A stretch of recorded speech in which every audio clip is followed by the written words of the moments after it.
Hello everyone. Welcome back to Magnifico Recaps. Today we will narrate a horror, thriller movie called Motel Hell. Spoilers ahead, so proceed with care.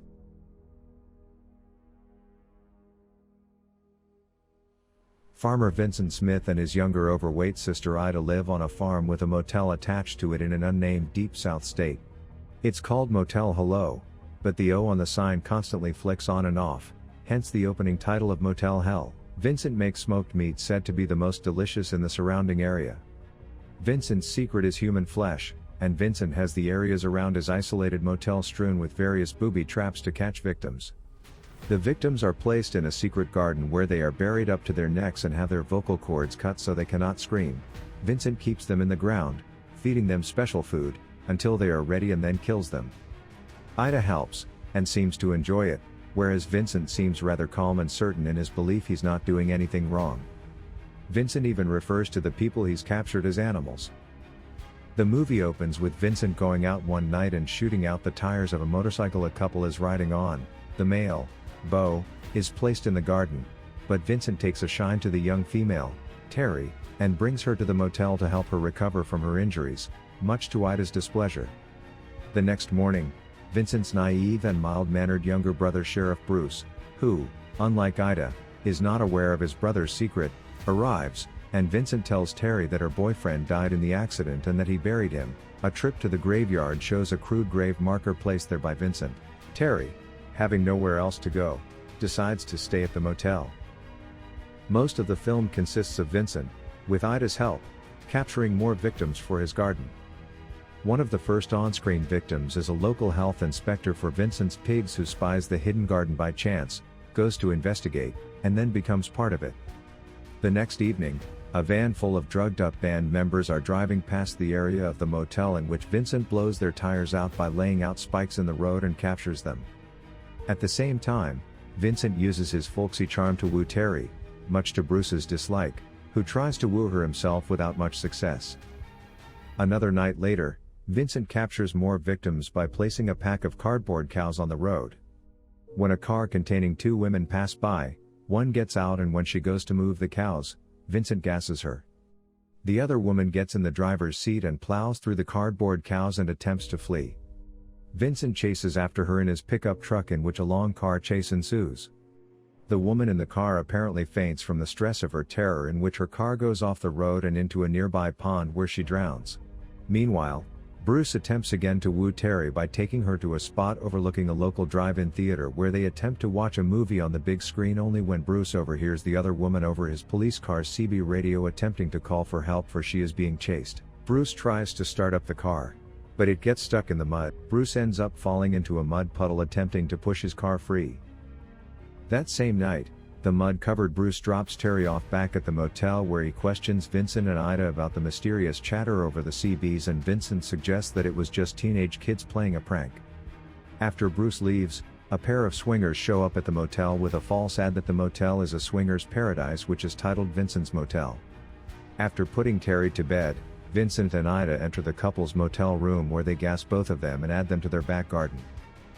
The next day Vincent suggests he may teach Terry how to smoke meat. Terry is willing to tour Vincent's smokehouse in the back and adds, "Don't worry. I have a cast iron stomach."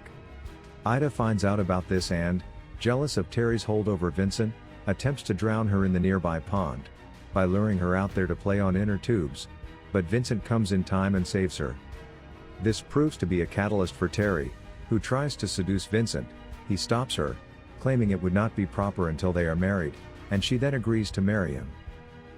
A few days later, Bruce, while walking the beat in the nearby town, learns from the local preacher Reverend Billy about Vincent's upcoming marriage to Terry.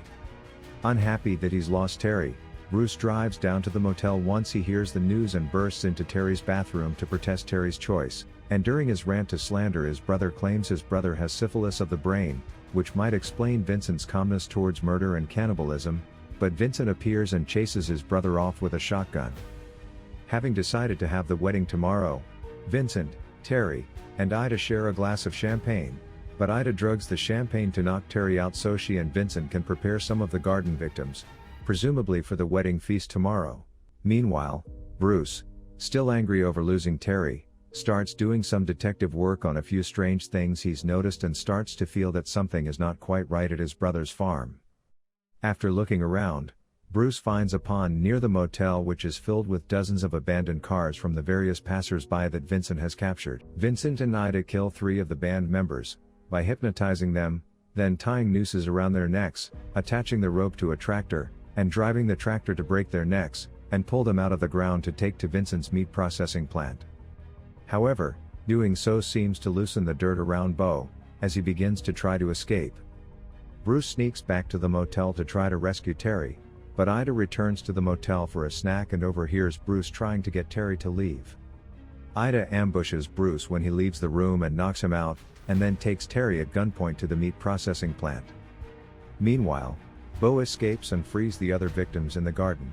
Vincent, upset that his love found out his secret the way she did, sends Ida back to the motel to fetch his brother, but the victims, having escaped, and in a nod to zombie films, have staggered around groaning and hissing due to their cut vocal cords, ambush her and knock her out. Terry tries to escape the meat processing plant, but the door is locked and Vincent sadly knocks Terry out with gas, and then ties her to a conveyor belt, apparently planning to kill her too. He is interrupted by Bo, who crashes into the meat plant via an overhead window and brawls with Vincent, but he is weak from being trapped in the garden for so long and Vincent strangles him. Bruce awakens, finds one of his brother's shotguns, and goes to the meat-packing building/smokehouse himself, but finds that his brother has armed himself with a giant chainsaw, and placed a pig's head over his own as a gruesome mask. Vincent manages to disarm his brother, but Bruce grabs his own chainsaw and proceeds to have a violent duel with Vincent, later parodied in the Texas Chainsaw Massacre Part 2, in the process turning on the conveyor belt Terry is tied to, sending her slowly towards a meat-cutting blade. Despite suffering several wounds, Bruce drives the chainsaw into Vincent's side for a mortal wound.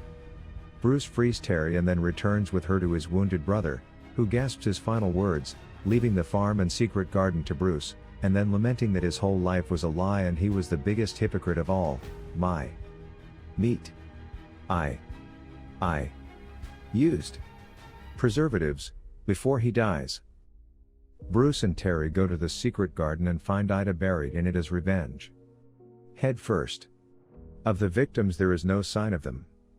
They seem to have wandered off somewhere, presumably getting help. But who knows?